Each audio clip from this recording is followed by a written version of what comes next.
Would like to offer a land acknowledgement. So many of the data you will be seeing today are coming from across Sonora and Arizona. This covers a tremendous diversity of native lands, and we want to acknowledge that all of this research is on the homeland of Native people. Today, I'm speaking from Tucson, Arizona, and this is the homeland of the Pascua Yaqui and Tohono O'odham.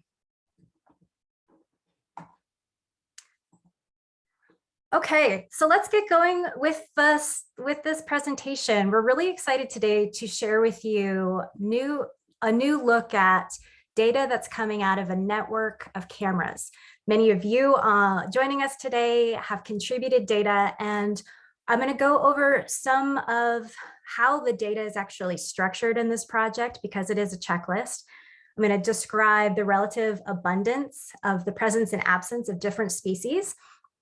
And then we're actually going to switch over and look at a live interactive data viewer map, and we'll share that with all of you. And I think you're going to have a lot of fun flying around the region, looking at how diversity levels vary across our region. And hopefully you can find your own neighborhood and get some interesting insight into the species that we are seeing in our own local areas. But I want to start with this. Why are we even doing this project? Well, partly because many of us on staff just really love wildlife cameras and the amazing photos and videos that they can collect. It really connects us to our own backyards. And we find so much joy and inspiration in having that window into nature. But also, we're committed conservationists, and we really care about protecting wildlife species, providing safe passage for them across the landscape, enhancing their access to food and water and shelter. And to do that, so fundamentally, we need to know where the animal species are. My background, my own personal background, is more in plant ecology. And, the nice thing about plants is they don't move around, but dang it, that's not the case with wildlife species. They're constantly on the move. And so it's going to take all of us using our own effort, sampling effort, to help us truly understand the distribution of not just rare species, but very common species that are moving through our own backyards so that we can track trends over time. By having a better understanding of this as a larger community, we're going to be more informed when it's time to advocate for highway crossings that are safe for animals, to comment on development that's happening in our neighborhoods, make decisions about lighting practices that can protect the nighttime environment for species that need darkness to hunt, and things like that. So there's so many applications for all of us, and I look forward to hearing from all of you about what is most interesting to you in these data and what you would like us to analyze next. This really is just the beginning of a longer term journey into what these data can tell us. Okay, so here we go. Sky Island FotoFauna. It is a network of cameras. It's also a network of organizations and of people that are pulling together their effort to collect photos with wildlife cameras and to share them through the checklist. So I want to acknowledge all of the partners that have really rallied to share their own camera data, to get the word out about the project. And so thank you everyone for being part of it. The data you're going to see today has been analyzed by Quiet Creek Remote Sensing and Geospatial Analysis. A huge shout out to Robert, who has been working around the clock to make sure that this interactive map dashboard is ready for this morning. So thank you so much, Robert. And funding for this project so far has come from the National Park Service, their Southwest Border Resource Protection Program, Saguaro National Park, and Skyland Alliance supporters. Okay, so we talked about this being this network of cameras and people, and that's truly what it is. What people have done, some people have had cameras out maybe in their backyard or a favorite watering hole that they visit for many, many years. This is an opportunity to turn the images that come off of those cameras into data. And so here's an example of the wide variety of habitats and different camera placements that may be part of this network.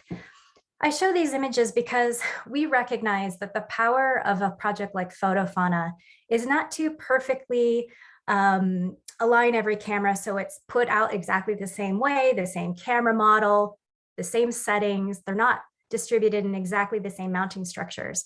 That's what we would do if, as a scientific community, we were trying to standardize our method completely. We understand that's not happening, but yet we still feel we can pull valuable distribution data across a network that may have a variety of camera approaches. So we're embracing that variation and have worked to find a method to extract data that's still meaningful, despite the fact that we're using different camera models and how we mount them is different.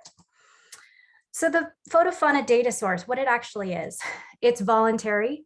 This is all contributions, a community science project where people are sharing their checklists freely.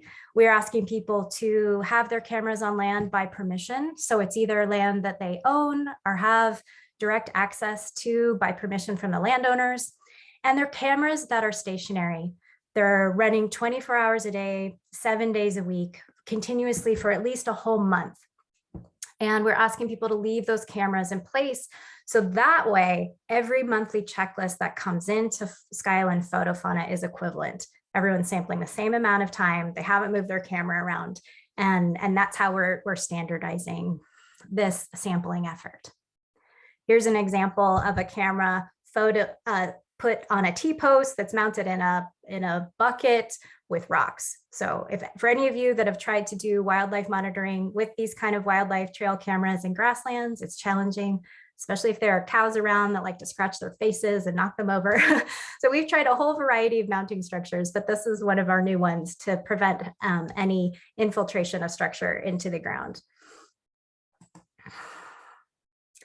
Now, a lot of questions that we get about FotoFauna has to do with what we're doing with the slew of photos that come in. Now, for some of the research projects that Sky Island Alliance does, like our border wildlife study, we're analyzing every single photo.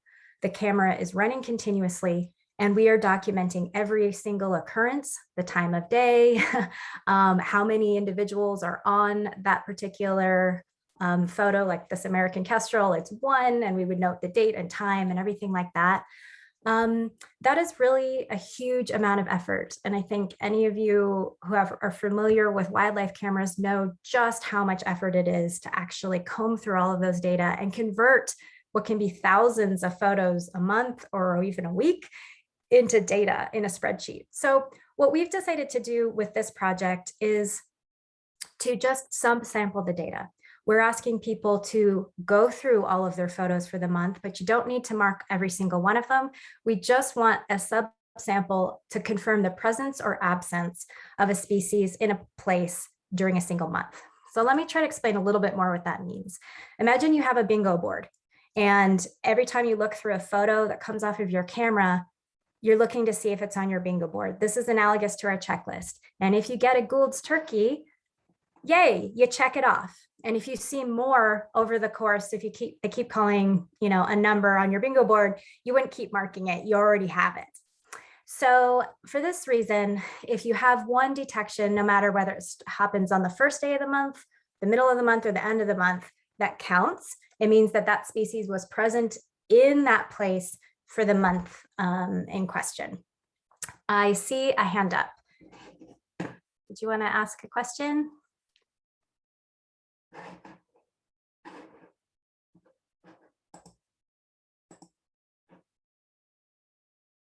Okay, well, if you want to ask your question, feel free to interrupt me, or you can type it into the chat. So by doing this, we're going through all of the species on our checklist. We have a total almost 50 different species on our checklist.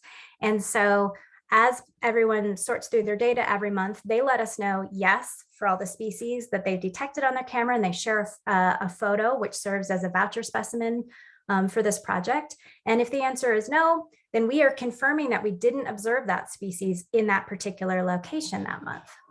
So the result of that could be something like this. This camera could see this handful of species for a given month, and the next month might be slightly different. One of the simplest things that we can do is look at this checklist for repeated months over time. And what that allows us to do is to measure the species richness of that location. Species richness is another way of saying the cumulative tally of the species that we see.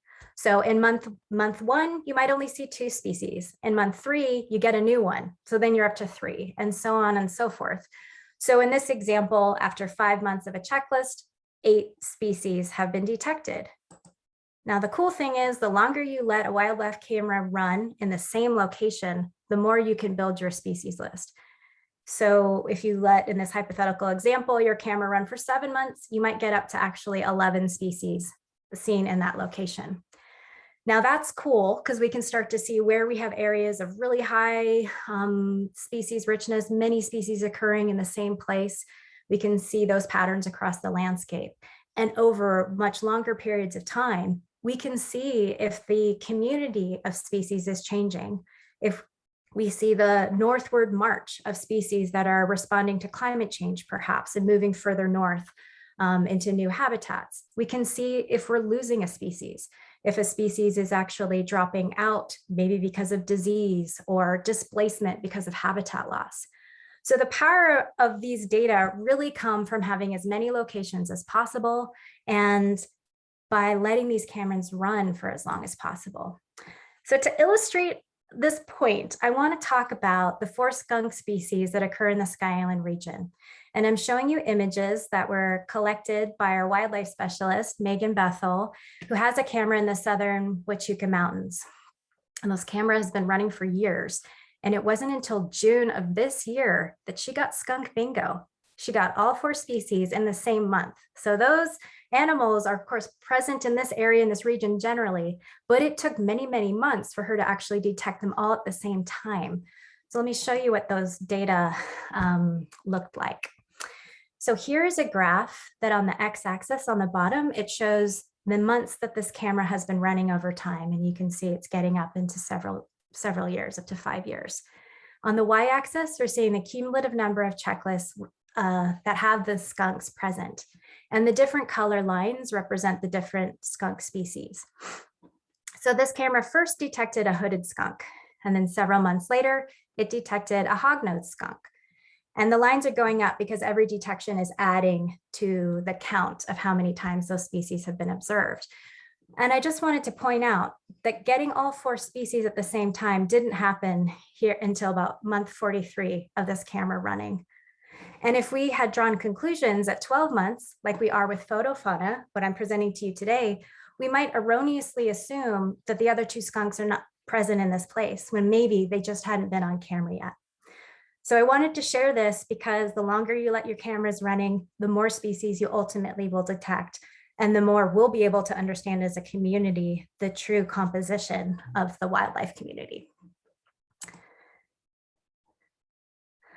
All right, I'll pause here and are there any questions before I move on? Yeah, Emily, Mike asks, it seems that the way of counting you described loses out on negative data, the lack of data for an animal. It also seems like it would not consider the difference between seeing an animal on one day versus seeing it every day. Can you talk about why those decisions were made? Sure, yeah, I'm happy to address that. So it does account for whether we are tracking the negative data. And so when we have enough data in hand, we will be able to do species distribution modeling, which is very much improved by the absence data. So that's there. What I'm visually showing you right now are the actual presence, the occurrence data, but we're keeping track of all those 0 data, and that's why we set it up in a checklist format. We want to know if folks are confirming they didn't see it on their camera. The reason why we're not tracking things at the daily level, as I described before, it's really just the amount of effort that goes into processing that. And that's a really heavy lift for volunteers. We certainly do a lot of that analysis ourselves on our own cameras with Sky Island Alliance, and we will be developing a new system if folks want to ask much more detailed questions about the level of detections, the frequency of detections on their own cameras. We can support advising how to generate those types of data. But we are trying to, through this project, encourage as many people as possible to try their hand at wildlife monitoring with cameras. And it felt like the sweet spot for us was just to look for presence or absence. All right. Thanks, that's the only question so far. Okay, so let's dive into the actual data. We're going to be talking about the positive occurrence of the species that we've detected so far and the relative frequency at which we're seeing different species. And then we're going to go and do a live tour through the Data Explorer, and we'll share the link to that so you can look at it live at the same time. So the first year of data, okay, here's the first snapshot, and we're going to come back to the map. But before we confuse everything or get so distracted by the actual locations, I want to walk through a few figures with you and talk about the actual species that we've seen on our checklist. A few things to understand about how we've analyzed the data that's come in. This is an example of many different camera locations that were reported to us on multiple checklists. So the points in red are the ultimate camera locations that we used for the analysis, but you'll see these red upside down teardrop markers being the actual coordinates that were shared with us in the checklist.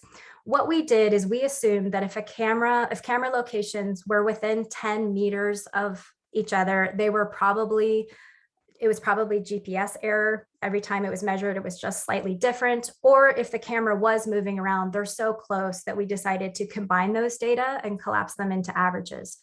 So if you did have a situation like this, you might find that your data point on the map has been collapsed into a single point. Yeah, and when we looked at all of the checklists that came in through August of this year, we ended up having 283 unique camera sites, which is really exciting. It was more than we were expecting in the first year of the project. But that is unique, meaning they've already been averaged or combined. There were over 1,000 different camera points before we did this consolidation process. The other thing I want to point out is that we've taken privacy really seriously with the location of cameras, the location of folks submitting the data, and also wanting to protect the species that have been observed on cameras as well. So what we show you on the map is an approximate location of the camera. Here's an example where there's a cluster, the actual locations of a camera, and each camera site was randomly placed within a 1,000-meter circle around it. So you can see how the 4 red camera points here, when it was randomized for the public map viewer, are moved around into these locations, which means as you use the map viewer, you might say, well, there's a camera on top of my house and I don't have a camera. That just means there's a camera within 1,000 meters of that location. And likewise, you shouldn't be able to see the exact location of your own camera. Okay, the other thing to know is we've asked everyone who submitted a checklist to let us know if water was present within about 15 meters. That's about 50 feet of the actual camera site. We're really interested in how water, drinkable water for wildlife, may influence which species we're finding in a certain place. So in these 3 different examples, here is a site that has never had any drinkable water present in any of the months reporting. There could be a spring that mostly is wet, but then during the really horrendous dry months of the fall last year ran dry. So maybe 1 or 2 checklists did not report water, but most of them did. In that particular case, we looked at the majority of the checklists that came in for that location, and majority ruled. If it was mostly wet, we considered it a wet site. If it was mostly dry, we considered it dry. And then if it's always wet, there's plentiful water available near the camera, then it was indicated as such. And we will talk about the differences between wet and dry camera sites. So I will show you more of this when we get to the actual interactive map explorer, but this is one of the figures that's embedded with the map. And it talks about the richness, how many species have been seen over time with the checklists that have come in. What I want to point out is that you can tell the difference whether they were camera sites that were mostly dry, and in this case, we call it not near water, those yellow bars, or blue, meaning they were near water. Now, the project didn't launch until October of last year. And so these are all the data that have come in over the last year, which is really exciting. You can look at the effort of how many records were submitted on this trend line. So we had a huge bump up, many more cameras sharing data once we launched the project, which is no surprise. The reason why we do have data that predates the project launch is many people have used their own photo stores to populate past records, past monthly checklists. And that's an opportunity anyone can do if you've been saving, volumes of wildlife camera data on hard drives or on your computer. You're welcome to go back and create checklists from the past. And while this will never be as complete prior to October 2020, we can still see some interesting patterns of where we did find species in the past for some of these really long running cameras, which is exciting. Okay, now we're going to talk about which species we're seeing most often and across the landscape. And then we can look at that on the map when we get to the Explorer. Basically, this figure is something you're going to want to really play with when we get to the Map Explorer, because no matter where you're looking at the map, this figure will show you how commonly individual species are seen and if they've been seen at all in that particular location. So the x-axis is the number of times checklists said, yes, that species is present. And so far, out of our whole checklist, we've detected 36 taxa. I'm saying 36 plus because actually what we have 33 specific to the species level checklist species. And then we have some group categories like other small rodents that couldn't be identified to the species level. And those have counted as a taxonomic group, but we can't get them to the species level. So this is sort of a minimum number of species that we've identified so far.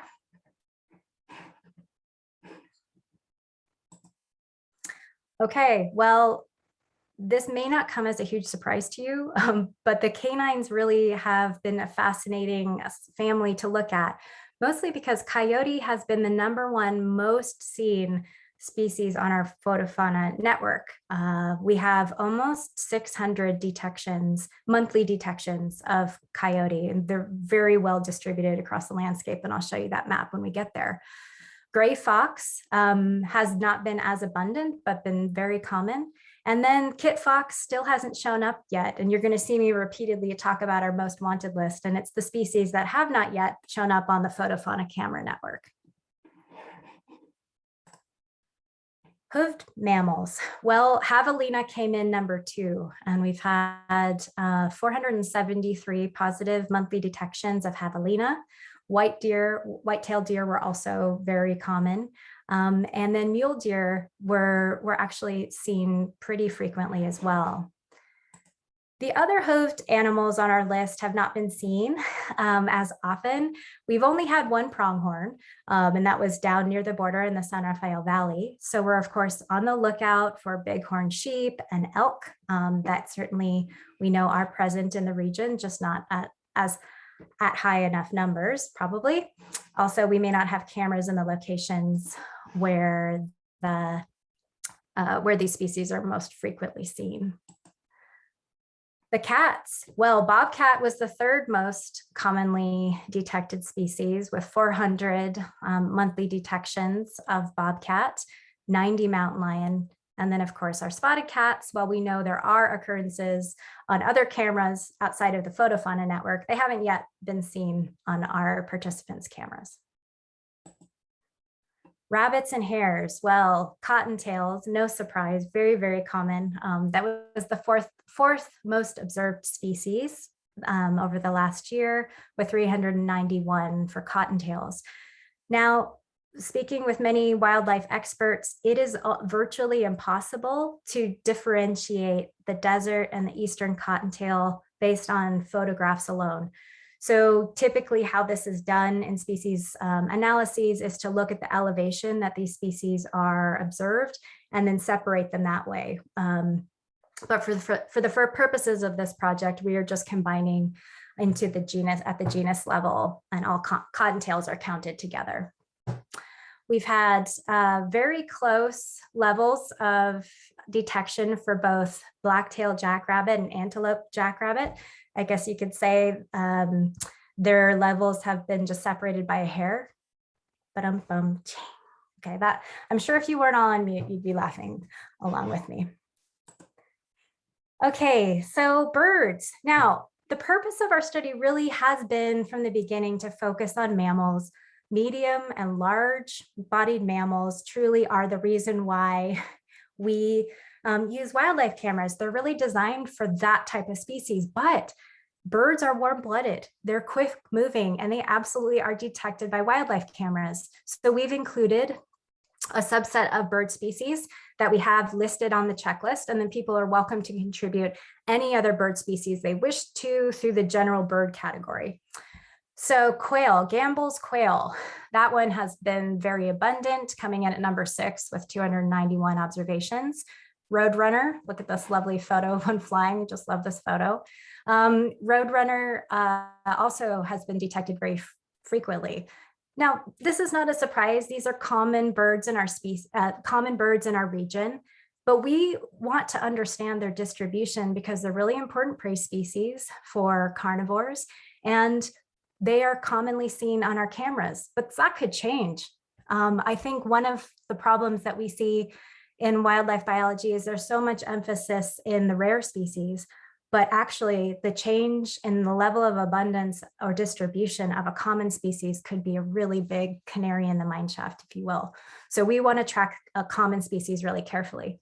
Plus, it's more fun to have more things to report on your checklist. So we are going for it with common species.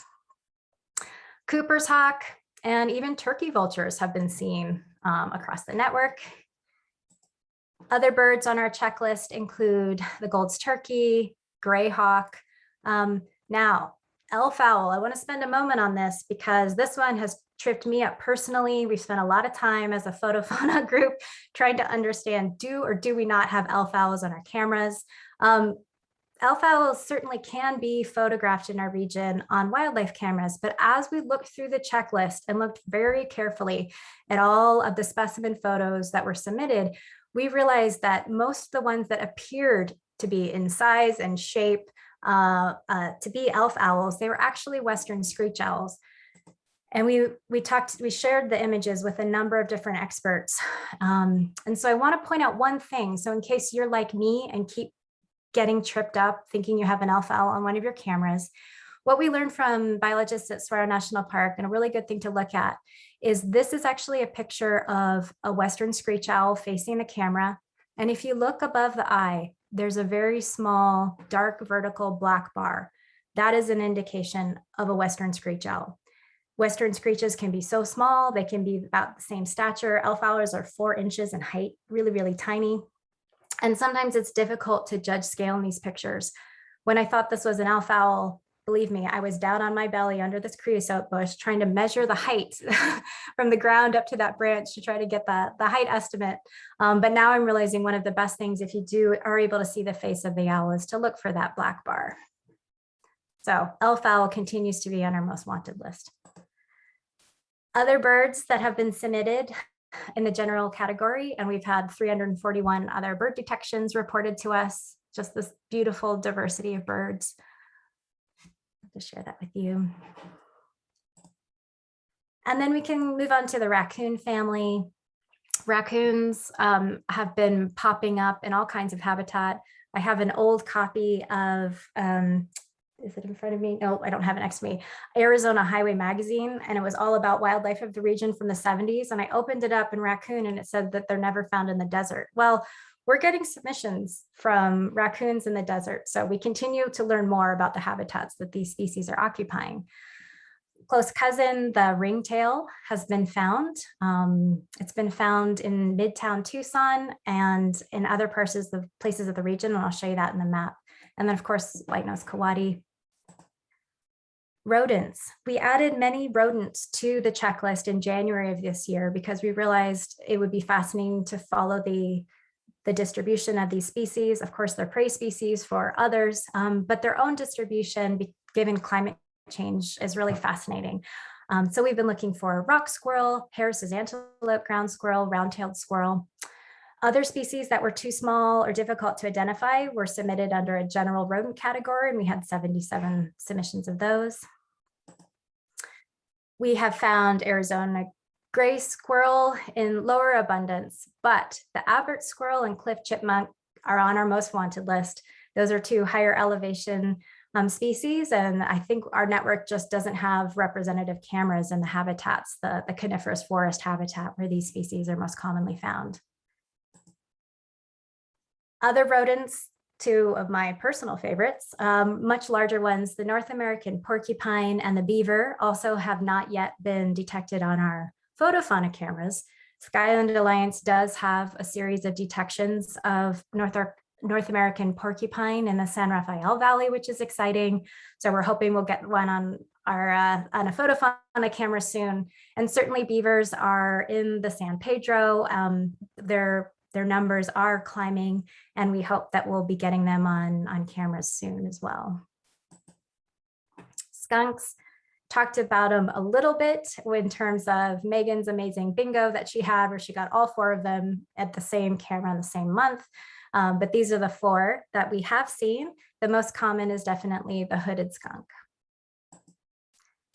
Now, this is a mixed group. They're not really within the same family at all, but to put them together on the same slide, I decided to call them FotoFauna fan favorites. And that was just a management decision that I made.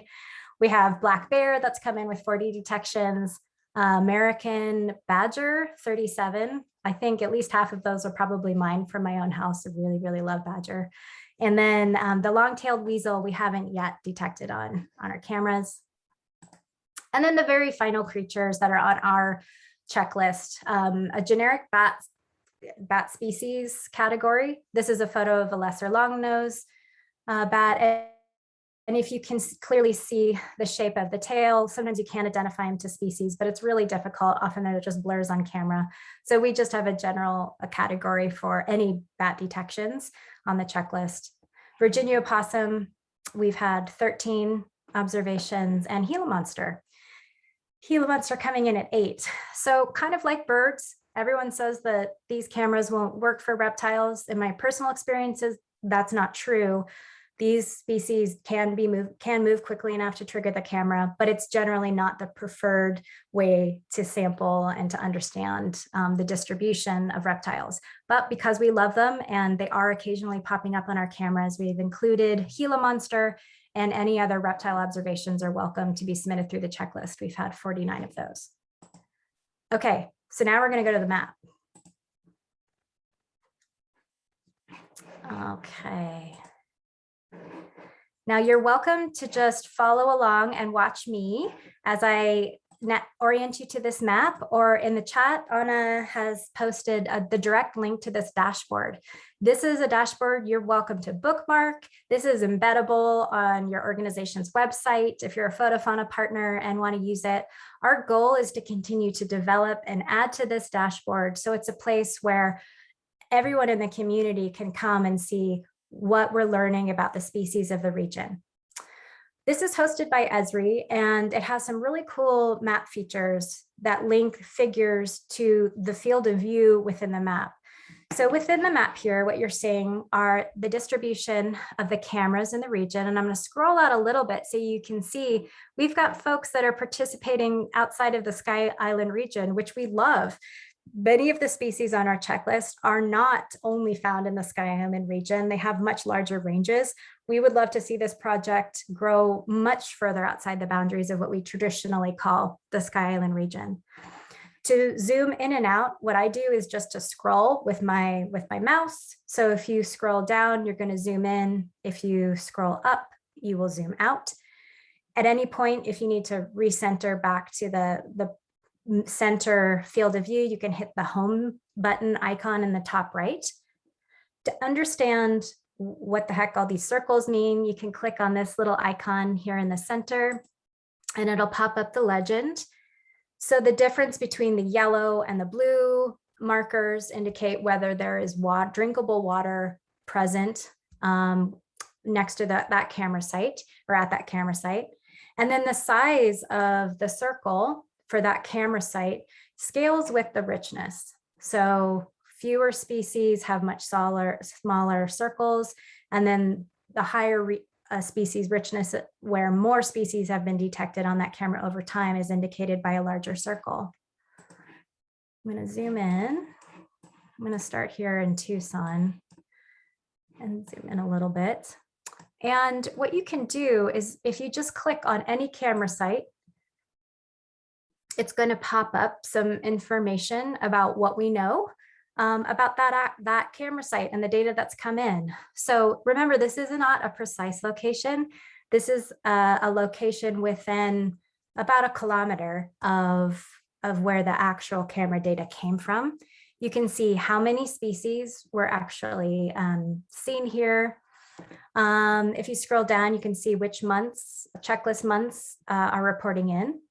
We've been in recent months asking people to let us know how often people are detected on cameras. Some cameras are near public spaces where there may be high levels of recreation. That could be a factor that influences which species are found in that place. So we're beginning to collect that as a covariate data. The presence of domestic dogs and cats. Certainly, if we're interested in looking at whether round-tailed squirrels are present in a place, knowing whether there are domestic cats out there hunting is a relevant factor. We're looking at whether livestock is present in vehicles. So that's just something that you can note when you're looking at these different camera locations. And then this is the richness over time. And you can see the kind of a classic increase in richness for this particular camera the longer it was running, which makes sense. Okay, so one thing that's super cool is that this map is linked to the neighborhood graph with the green bars on the right-hand side. And it's also linked to the species frequency graph down with the purple bars below the map. So as you zoom in, these graphs are going to change. And you can see which neighborhoods are reporting in and the relative number of species seen in each of those neighborhoods. So we could, I'm going to, scroll out for a moment. And if I click on a neighborhood like Marana, you can see the cluster of cameras that we have up there, which is really neat. And you can zoom in and look at them more closely. And as you zoom into a particular neighborhood, then you can see the species that have been detected on these cameras: javelina, coyote, bobcat, Cooper's hawk, cottontail, and the relative number of them, which is great. So if you have something coming up in your community, let's say there's going to be a habitat restoration project and you want to weigh in about species you care about, I hope this can become a resource where people can come and see the species that have been detected there and go into planning projects, working with their municipalities to be designing, whether it's a development project or a restoration project, to be enhancing as many species habitat as possible.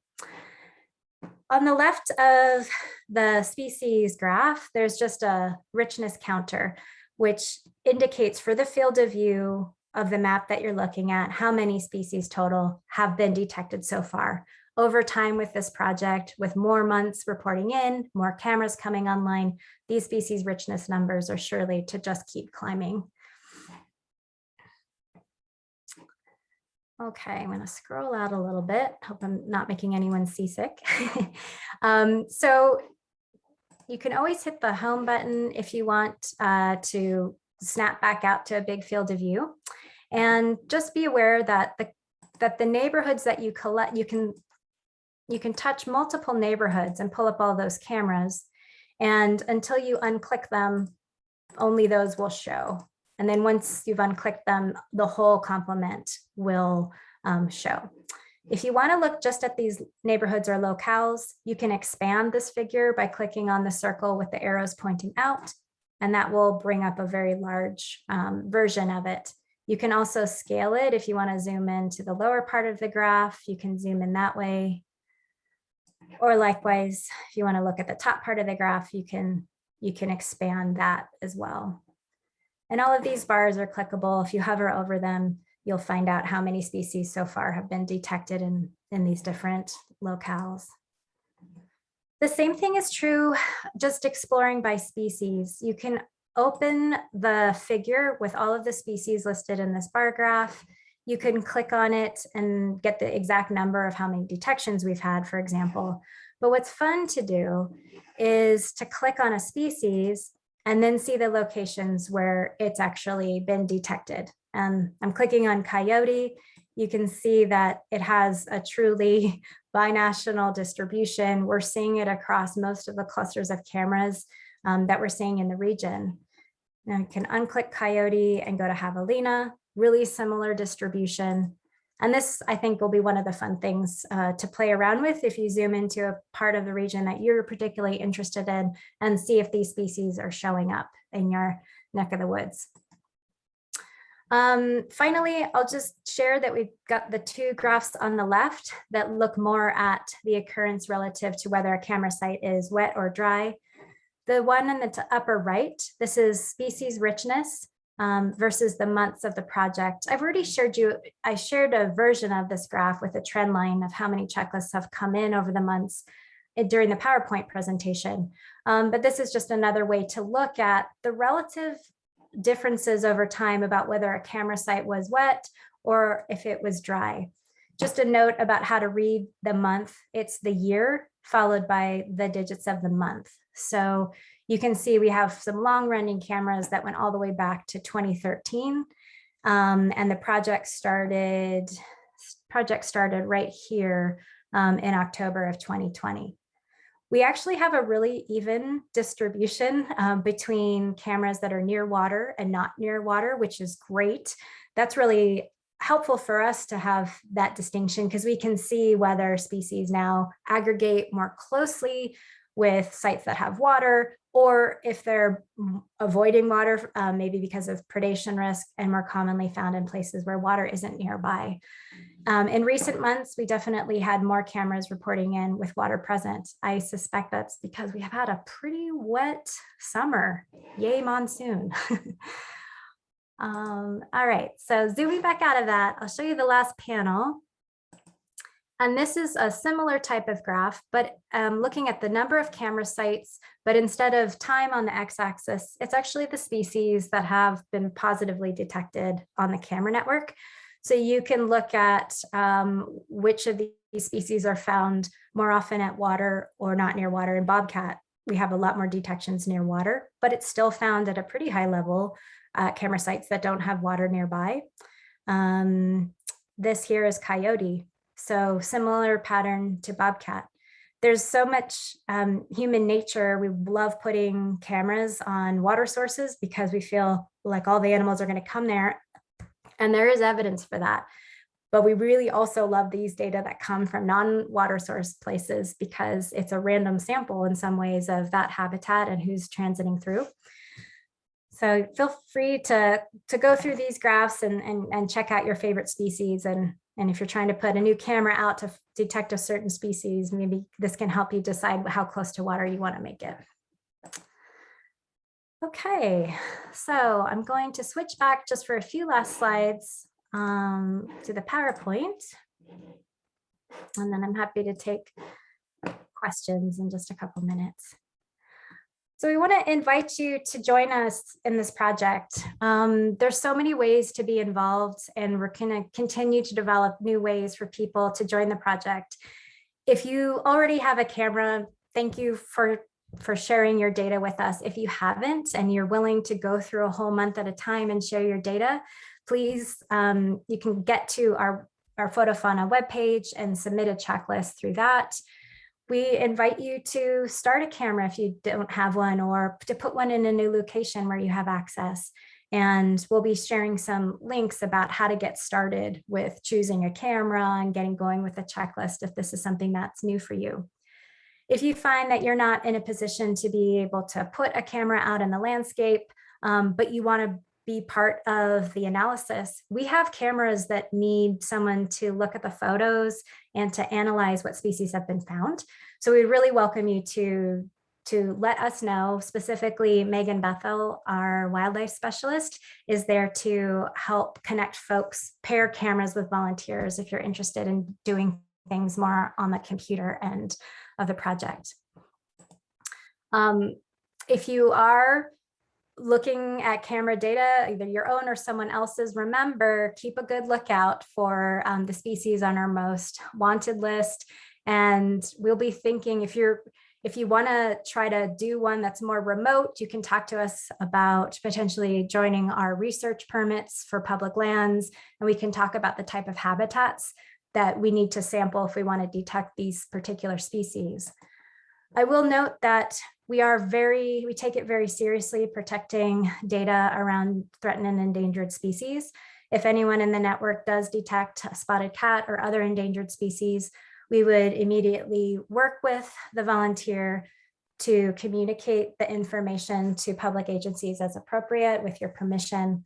And these data would not be shared publicly through the interactive map. So we're taking that really seriously. The data is still incredibly useful for the public agencies that are seeking to recover these species. So from a conservation science perspective, we do want to keep, of course, watch out for these amazing animals like ocelot and jaguar. Okay, we're going to be coming up with more ways for you to have fun looking through your checklist, like playing bingo, displaying more of the amazing photos that you've all taken through the project. So we'll be continuing to add more things to our website over time. So you want to check back for that. We really hope that you're excited about this project and want to help us provide the opportunity to give students and communities that don't have access to cameras a chance to see what's in their neighborhood. So we started a lending library program. The first lending library wildlife camera kits are going into this month. They're going into the Bisbee Library. And we already have a big waiting list for folks that are eager to try using a wildlife camera and learn how to identify these species. So we invite you to sponsor a camera if you're able, or if you're an organization that would be willing to host a lending library, checking camera kits in and out to members of the public, that would be so helpful. If sponsoring a camera doesn't feel right to you, if you are willing to support and advertise for the FotoFauna project, all the proceeds from the purchase of gear for Sky Island FotoFauna through the bonfire store go directly to maintaining the FotoFauna project and building these library kits. And lastly, spread the word. If you have neighbors that you know have a wildlife camera that this project might appeal to them, please share the dashboard with them so they can get to play around with the map. We hope that they would feel comfortable joining the project, and you're welcome to put them directly in touch with us as staff if they have questions about how the data are used or the confidentiality of the data.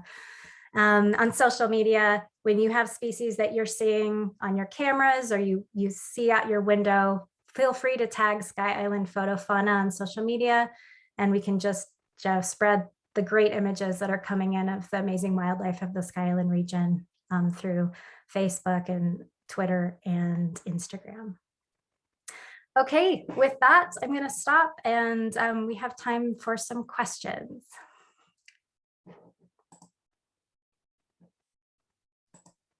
Emily, there was a question from Mike, and he says, I see how to spatially zoom on the dashboard and also by species.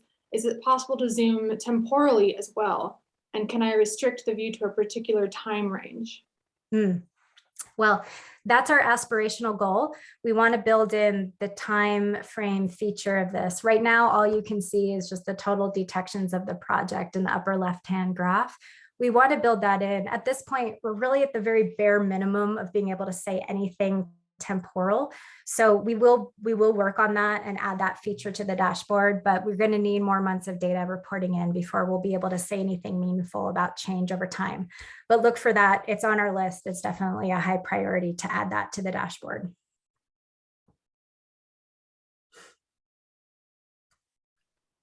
Awesome. Anybody else have any questions for Emily?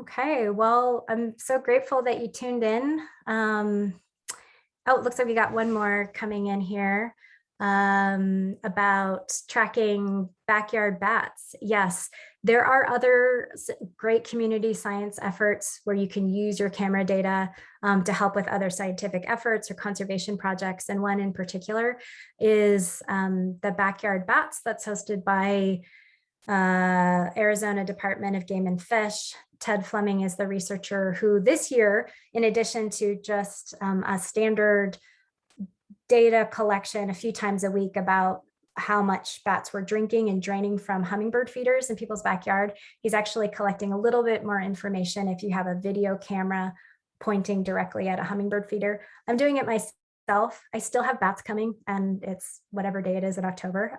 So we're trying to track when they started coming, the time of day they come, the peak number of bats that are coming to the hummingbird feeder, and then that last day when bats are actually visiting. It helps understand the migration of the species. And Anna just added a link for more information about that project in particular.